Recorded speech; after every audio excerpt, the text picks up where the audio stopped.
Good morning.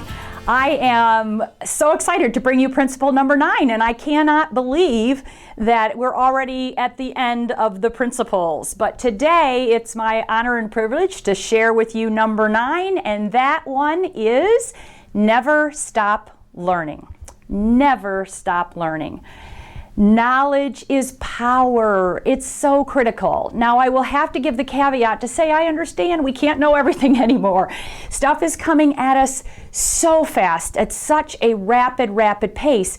We cannot possibly know everything that there is to know. But it is so important that we at least keep up for a couple of reasons. One, they've shown that when you keep up and you're constantly learning something, your brain stays fresh and you can just produce better, you've got better ideas and that sort of thing.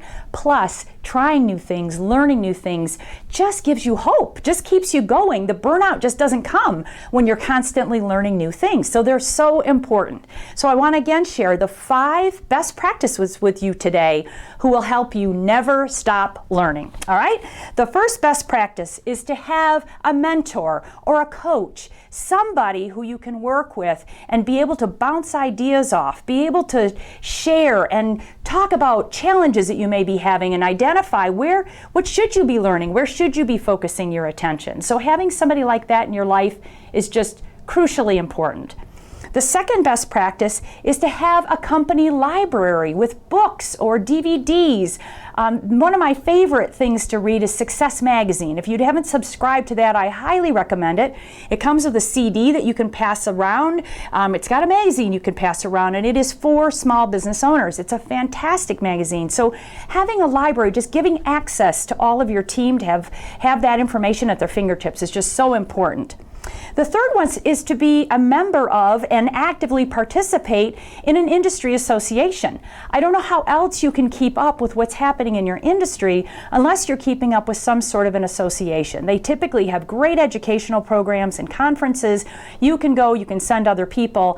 I just think they're a great way. I am a member of the International Coaching Federation, and I'm constantly learning new things from them. So it's a great idea to be involved in an industry association. The fourth one is to include personal development as part of your employee coaching, as part of your annual reviews. Really sitting down with them and identifying where do they want to get better, where do they want to have more strength in the coming year, and helping them to figure out how they can learn that. Maybe you are paying for classes outside of the organization, or you're helping them identify books and giving them time to learn those things. So by you nurturing that.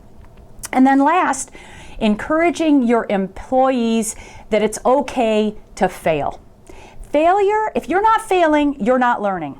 And so when we get all freaked out about failure, in fact, failing is a big deal right now in the big corporate world. They want people to fail faster because if they're not failing, then they're not trying and learning new things, and they want them to fail faster. So in other words, identify something you're going to try it, decide right away, is it working or is it not? Is it worth continuing to fix or get rid of it? They want those kinds of decisions to be made like this so that they can move on to the next thing.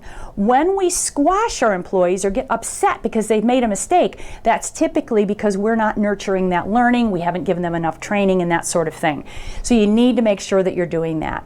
So again, these are the 5 best practices for our 9th success code principle and final success code principle, never stop learning. I really hope that you have enjoyed the series and that you have been able to identify again what you do well, maybe some areas to work on, and that you've taken some steps in order to be able to improve in those areas. I also, once again, want to encourage you that if you have any questions, pick up the phone, call me, introduce yourself. I absolutely adore meeting new business owners. I find you all fascinating. As you know, I've been a business owner for over 20 years, and it's great to be able to exchange stories. So please pick up the phone right now and call me, 586-323-5150. It's on my webpage. Just give me a call and let's chat. If you don't get around to it right now, I will look forward to talking to you in the future. So in the meantime, though, best of luck to you and your business, and I hope again that you enjoyed this series. Take care.